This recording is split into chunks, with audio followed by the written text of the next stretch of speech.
बहुत समय पहले की बात है। एक छोटे से गांव में रामदीन नाम का एक गरीब किसान रहता था।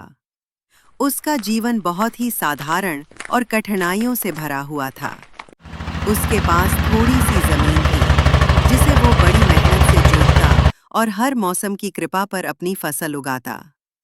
बारिश हो गई तो ठीक, वरना सूखा उसका भाग्य बन जाता। रामदीन का परिवार भी बहुत बड़ा नहीं था। उसकी पत्नी सीता और एक बेटा गोपाल ही उसका सब कुछ थे।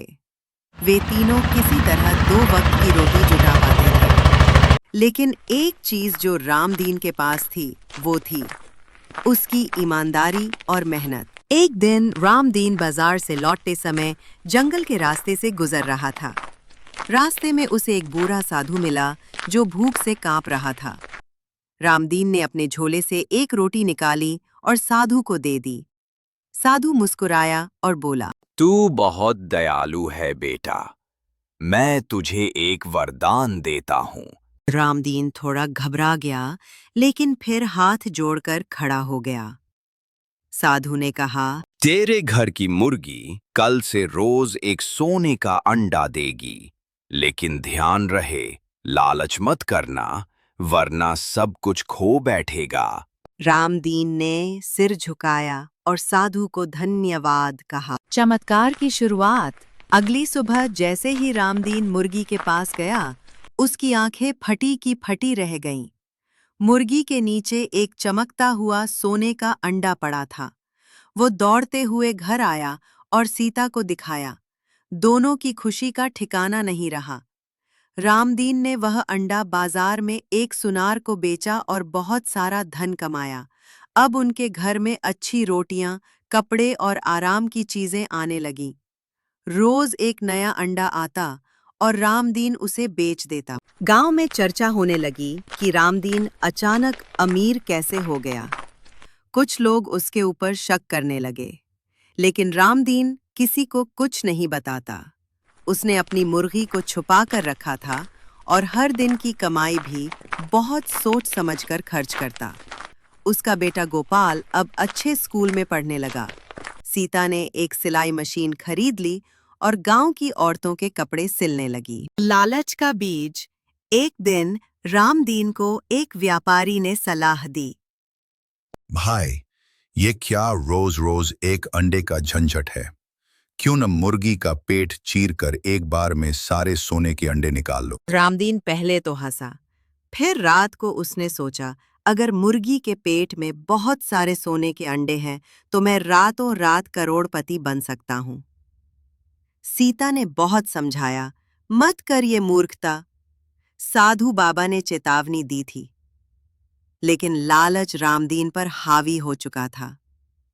विनाश। अगले दिन रामदीन ने एक तेज चाकू लिया और चुपके से मुर्गी को पकड़कर उसका पेट चीर दिया। लेकिन मुर्गी के पेट में कोई सोने का अंडा नहीं था, वो बस एक सामान्य मुर्गी थी। रामदीन रो पड़ा। उसने अपनी सबसे कीमती चीज खो दी थी। अब रोज आने वाले सोने के अंडे बंद हो गए थे। उसकी दौलत धीरे धीरे खत्म होने लगी। लोग फिर से ताना मारने लगे, अरे, अमीर बनने का नशा उतर गया क्या? पछतावा और शिक्षा। रामदीन अब पूरी तरह टूट चुका था। उसके पास फिर से वही खेत, वही हल और वही मेहनत रह गई थी। लेकिन इस बार उसके पास एक बहुत बड़ी सीख थी। लालच का परिणाम विनाश होता है। उसने फिर से मेहनत से खेती करनी शुरू की। बेटा गोपाल बड़ा होकर एक समझदार युवक बना और उसने एक कृषि संस्था शुरू की, जो किसानों को सिखाती थी कि धैर्य और मेहनत ही असली सोना है। अंत की ओर। सालों बाद गोपाल ने अपने पिता की कहानी सोने का अंडा के नाम से एक किताब में लिखी, जो पूरे देश में प्रसिद्ध हो गई। लोग रामदीन को याद करते और अपने बच्चों को उस मुर्गी और उसके लालची मालिक की कहानी सुनाते। रामदीन ने आखिरी समय तक एक साधारण जीवन जिया, लेकिन वह गांव का सबसे सम्मानित और समझदार बुजुर्ग माना जाता था। शहर की 2 कहानियां। मुंबई के एक पॉश इलाके में विशाल और ऊंची दीवारों से घिरा एक शानदार बंगला था, मेघविहार। ये बंगला मशहूर बिल्डर अमित खन्ना का था। आलीशान फर्नीचर, मर्सिडीज कार, सीसीटीवी से लैस सुरक्षा और अंदर 24 घंटे एसी की ठंडी हवा। अमित की पत्नी नीलिमा एक आर्टिस्ट थीं और उनका बेटा आरव लंदन से पढ़ाई करके अभी-अभी लौटा था। उसी शहर के एक कोने में रेलवे ट्रैक के पास झोपड़पट्टी में एक टूटी-फूटी झोपड़ी थी। वहां रहता था रामू, जो एक रिक्शा चालक था। उसकी पत्नी सीमा घरों में बर्तन मांजती थी और उनकी 10 साल की बेटी गुड़िया स्कूल जाने का सपना देखती थी, पर फीस भरने के पैसे कभी नहीं जुड़ते थे। बदलते मौसम की दस्तक जुलाई का महीना था। शहर में लगातार 5 दिन से बारिश हो रही थी।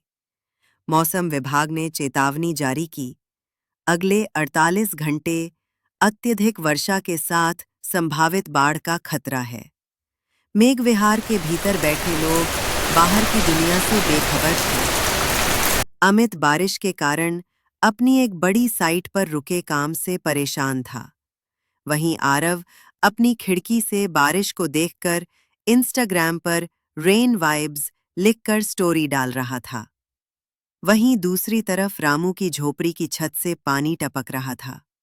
गुड़िया को बुखार था और दवा लाने के लिए पैसे नहीं थे।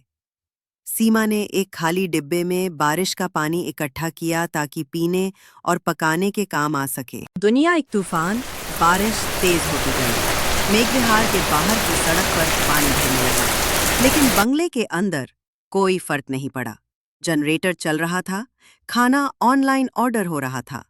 उसी रात रामू की झोपड़ी पूरी तरह से ढह गई। गुड़िया को एक भारी लकड़ी की फट्टी ने चोट पहुंचाई। रामू किसी तरह उसे गोद में उठाकर नायर हॉस्पिटल की ओर भागा, लेकिन बारिश की वजह से कोई ऑटो नहीं मिला।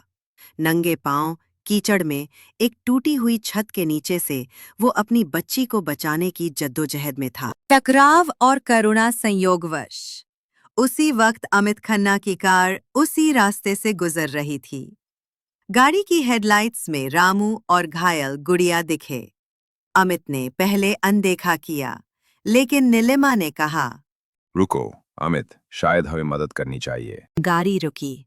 रामू को पहले भरोसा नहीं हुआ, लेकिन जब आरव ने दरवाजा खोला और कहा, जल्दी बैठो अंकल, तो उसकी आंखों में आंसू आ गए। मेघविहार में पहली बार एक झोपड़ी गुड़िया को अस्पताल पहुंचाया गया। नीलिमा वहीं रुक गई। जब डॉक्टर ने कहा कि बच्ची अब खतरे से बाहर है, तो रामू पहली बार राहत की सांस ले सका। अगले दिन मेघविहार के गेट पर रामू और उसका परिवार खड़ा था।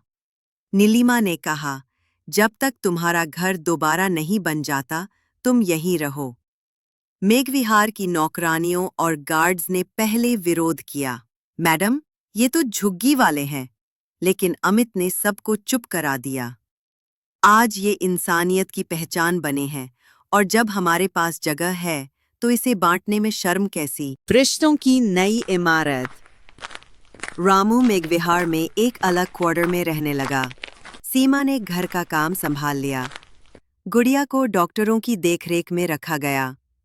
आरव, जो पहले केवल सोशल मीडिया पर एम्पैथी दिखाता था, अब वाकई में इंसानियत को समझने लगा। गुड़िया के स्कूल एडमिशन का सपना भी पूरा हुआ। अमित ने खुद स्कूल की फीस भरी। बारिश फिर आई, पर अब डर नहीं। कुछ हफ्तों बाद जब फिर बारिश आई, रामू छत की ओर देखता था। अब वो छत पक्की थी। अब गुड़िया डर से नहीं, खुश होकर बारिश में नाचती थी।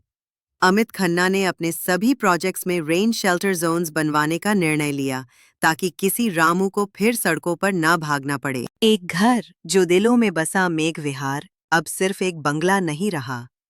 वो एक मिसाल बन गया, इंसानियत की, करुणा की और उस छत की जो अमीरी गरीबी से ऊपर है। बारिश अब भी आती है, लेकिन अब वो डर नहीं लाती। वो एक कहानी साथ लाती है, जहां एक अमीर ने अपना दरवाजा खोला और एक गरीब को घर दे दिया।